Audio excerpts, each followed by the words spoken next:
Happy, happy Easter. I'm going to introduce the ingredients for the deviled eggs. So we do a 50-50 split between the Miracle Whip and the Hellmann's. And then just a dash of lemon juice, a little horseradish, just a tad bit of mustard. And with the sweet relish, it's more of the juice, not so much the relish. You can let some of the relish in, but it's more only use a spoon to get the juice out of the relish. Mix that in. Now we're going to get ready to prepare the eggs. Do you want to talk about the fact that you need eggs? Oh, well, you need eggs, of course. Yeah. Okay, more to come. Let's go see what's happening next. Cleaning the eggs. You should de-shelling them. Some go really easy, like it just comes off just lickety split. Others, for whatever reason, they're more tricky. That one was a little tricky. Just be careful not to let the eggshells go down into the sink, into the disposer. You don't want those to get caught in a trap. They can cause problems. We'll be back for more. We'll be back for more. And we're back. Next steps. All right, welcome back. So next step is we've got the eggs all cleaned and rinsed. And then when you're cleaning, make sure there's like a little membrane on the top here that you need to rub off. Make sure you get the egg nice and clean. Gross, you're talking membranes on Easter. I know. So it's often asked, which way do you cut the egg? So what the traditional method is to go the long way. Just like your hand got in the way. Just like so. Versus, cutting it in half this way. This way they lay nicely. So you get them cut, and this is where we start here. Is this phase. Just pop that out of there. Pop the yolk out. Go on to the next one.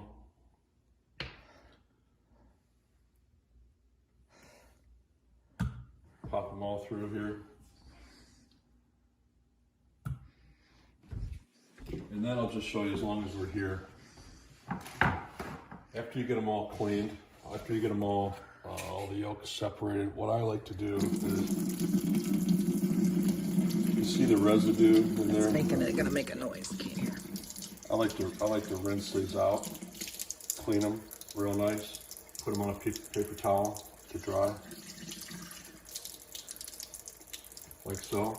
You get them all done, and then they're ready to arrange on your tray for the final, process. We'll be back.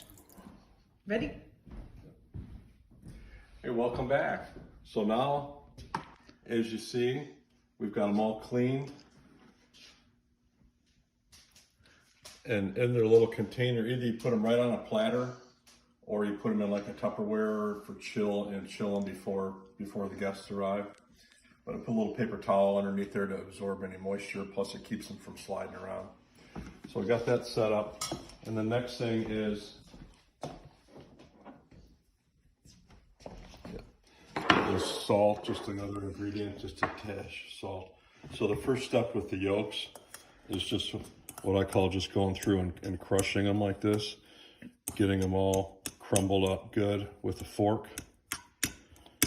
And we'll get them all crushed up like this, and then we'll start adding the ingredients.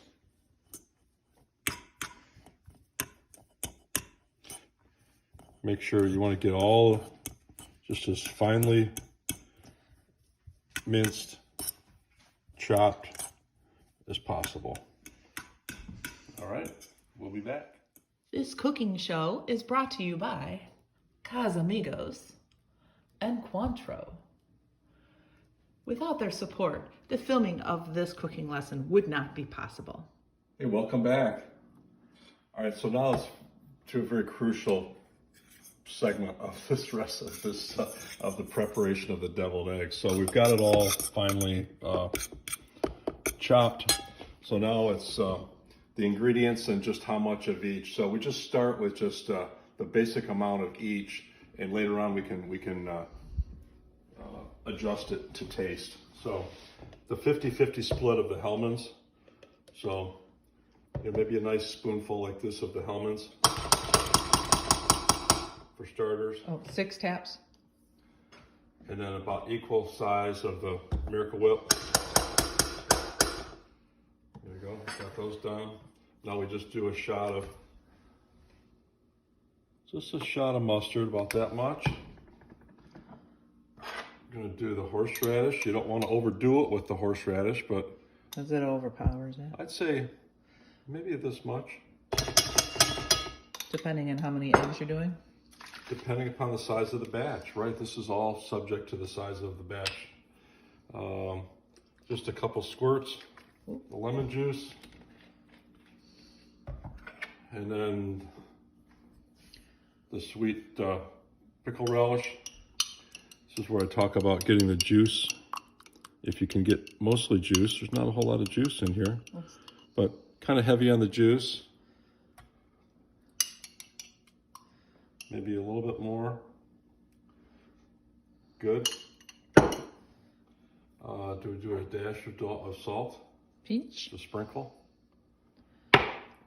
There we go. So now we're going to mix it up really good, and then we'll be right back at you. All right, so we're back at it. So now we're mixing it all in, and if you want to pay special attention, so it's back to those clumps again. You want to get as much of the clumping out as possible, and this is like the technique I use, is kind of press and smear it, and you can see the chunks in there, and you want to go through and get as many of those chunks dissolved as possible. You'll see them in there. And as I'm looking at this right now, I'm thinking it's a little thick. I'm gonna go with a little bit more of the, I'm gonna go with the mayo, just a tad more mayo. This is the tricky part. Don't want to overdo it, but that's maybe a little much, but just a little bit more mayo. A little more mayo to work on that consistency that you're after. Get it a little bit more creamy. And keep busting up those little chunks. Okay, we'll be back. Okay, we'll be right back. Back at you. All right, so nicely stirred. The chunks all busted up. Now it's time to test and just kind of see where you're at. So I'll just get a little sample here.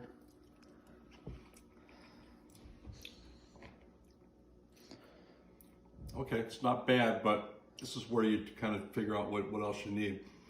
It's got plenty of mayo, plenty of Miracle Whip in it, but it's lacking that really, that makes these just kind of pop. So I'm thinking like lemon juice, a little horseradish, maybe a little more sweetness to it. The mayo is kind of overpowering, so we're gonna add a little sweetness to it. So we're gonna put a little bit more relish, get a little sweeter. We're gonna relish the thought. Relish that, and a little bit more horseradish. And then just a little bit more lemon juice. So can you talk about the consistency again? The consistency? Yeah, how you knew to put more mayo in there? Because it was too pasty. It was too pasty. Lift it up to show. You want it, you know, not too thick. It was too thick, basically. You want it more, not fluffy, but a little bit more. So it gets into the egg. Yeah. Of the. As you go through here, you still see some more of the clumps, but this is to getting that nice consistency down. And then we're just going to do another little taste. No pepper in these? That's pretty good.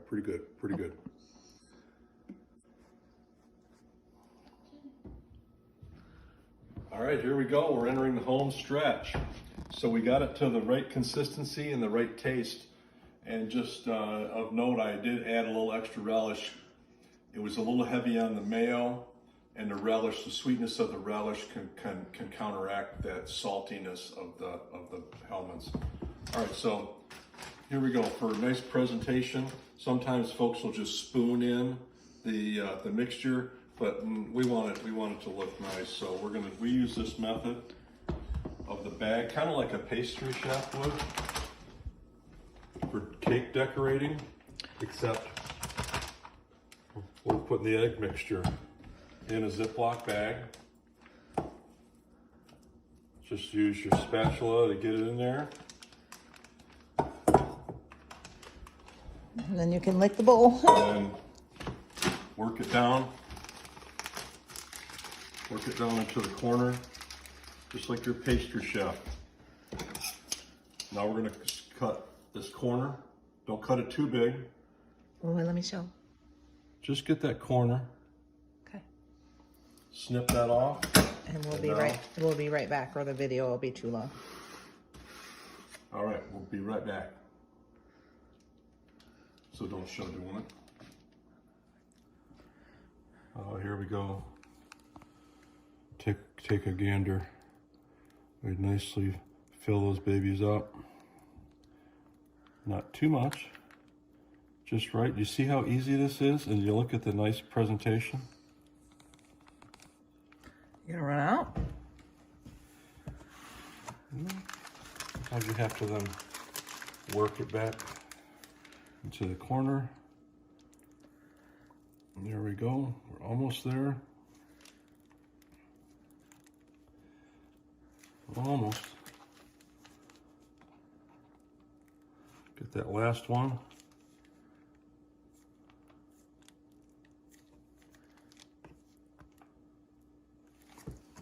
Now look at those. Very nice. Very nice. If you put a tip on there, you can even have better presentation. We don't do a frosting tip. No, we don't. Okay, All we'll right. be back. Another new sponsor came up. Fudge. Mackinac Island Fudge. Part of this cooking series was paid for by Mackinac Island Fudge, Cointreau, and Casamigos Tequila. Without them, this cooking show would not be possible. All right, final step. Here we are. Any guesses? Welcome back. Here we are at the very last step. So you've often wondered what that little orange sprinkle is on a deviled egg. That's just a little garnish. That's paprika. So, two different options with paprika, and I just want to avoid the smoked paprika. Smoked paprika does not go with deviled eggs. Stick with the traditional paprika. And then it's just a slight tap. Just a slight tap. You don't want to overdo it. Just a slight tap. Tap in your finger as you're going through. Oops. Just a little bit. I'm getting it not real consistent, but it's more for appearance's sake. So shake it some more. Here we go. Oop, there we go. I like that technique. Maybe a little bit too much. There we go. And Voila. ta-da, there's your deviled eggs. So enjoy your holiday. Thank you until next time. One more thing is crucial before the guests arrive. Actually, it's the taste test. The egg and the mixture together is a full combo. And you usually take the worst egg, right? The worst looking one? Wow, pretty darn good. Thanks.